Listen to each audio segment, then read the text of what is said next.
በመምጣታችሁ ደግሞ ደስ ብሎኛል። ስምህ አዶናይ ነው ብለኛል። የስምህን ትርጉም ታውቃል? አይሁዳውያን እግዚአብሔርን የሚጠሩት አዶናይ ይሉታል። አዶናይ ማለት በአማርኛ ጌታ ወይም የሁሉ ኃይል ባለቤት ማለት ነው። በእንግሊዝኛ ደግሞ ማይ ሎርድ ይሉታል። የሁሉ ኃይል ባለቤት የሆነውን እግዚአብሔርን መውደድ መከተል። በነገራችን ይህንን ስም ከመጥራታቸው በፊት አይሁዳውያን ብዙ ጊዜ እጃቸውን ይታጠባሉ። በጣም ስሙን ስለሚፈሩ በጣም ያከብሩታል። አዶናይ የሚለውን ስም በጣም ይፈሩታል። የምትደግፋቸው የምታነቃቃቸው ሰዎች ሊኖሩ ይችላል። ስፒሪቹዋሊ ደግሞ አንተን የሚያነቃቁ የሚደግፉ ሰዎች ያስፈልጋል። በአንደኛ ቆሮንቶስ ምዕራፍ 1 ቁጥር 27 ላይ ነገር ግን እግዚአብሔር ጥበበኞችን እንዲያሳፍር የዓለምን ሞኝ ነገር መረጠ፣ ብርቱንም ነገር እንዲያሳፍር እግዚአብሔር የዓለምን ደካማ ነገር መረጠ። ሞኝ ነገር መረጠ ማለት ወደ ዘመናዊ ቋንቋ ብናመጣ ሰገጠ ማለት። እውቀት አለን ብሎ የሚያምኑትን ሼም ለማስያዝ ምኖችን መረጠ?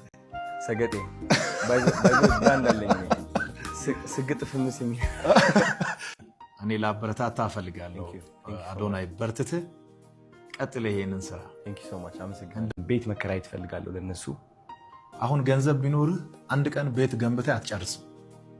ጊዜ ይፈልጋል። ፈጣሪ ራሱ በ6 ቀን ነው የጨረሰው።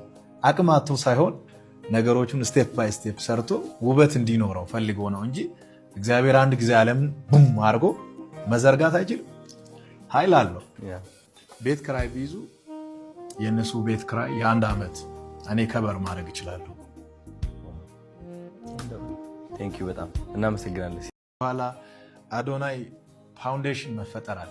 አይገርምህም? ኦኬ አዶናይ ፋውንዴሽን ስትል ማለት ነው ከ3 ዓመት በፊት ካናዳ ያለው ሊቪንግ ሩም አለ አይደለ? ግድግዳዬ ላይ ጽፌያለሁ። ሁሌም እጽፋለሁ መሆን የምፈልገው ነገር።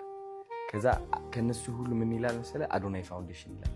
አግኝቻለሁ። ታዲያ 25000 አረጋውያን እና 25000 ህፃናት ማለት ነው ብዬ ጻፍኩት ዓላማ ላይ።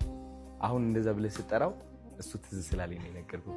በክርስቶስ ሁሉ ስለሚቻል አዶናይ ፋውንዴሽን መሬት ላይ ሰርተ ታሳያለህ። ታዲያስ ያልከፈልከው ዕዳ እያለ አንዳንድ ጊዜ የሰዎችን ዕዳ እንድትከፍል ያስገድዳል። ያንተ ነገር ፊት ለፊት ላይ ተደቅኖ እያለ ኖ ያንተን አቆይና የሱን ፍታ ይላል። ሰዎች ይህንን አንደርስታንድ አያደርጉም። ሰዎችን አግዞ ማቆም ጉዳይ የመኖርና ያለመኖር ጉዳይ ሳይሆን አንተ ውስጥ የተፈጠረ የተፈጥሮ ስጦታ ነው። ሰላም በጣም ደስ ብሎኛል ስላገዝከኝ ነበር። ቴንክ ዩ ሶ ማች። ተባረክ። ተባረኩልኝ፣ በርቱልኝ።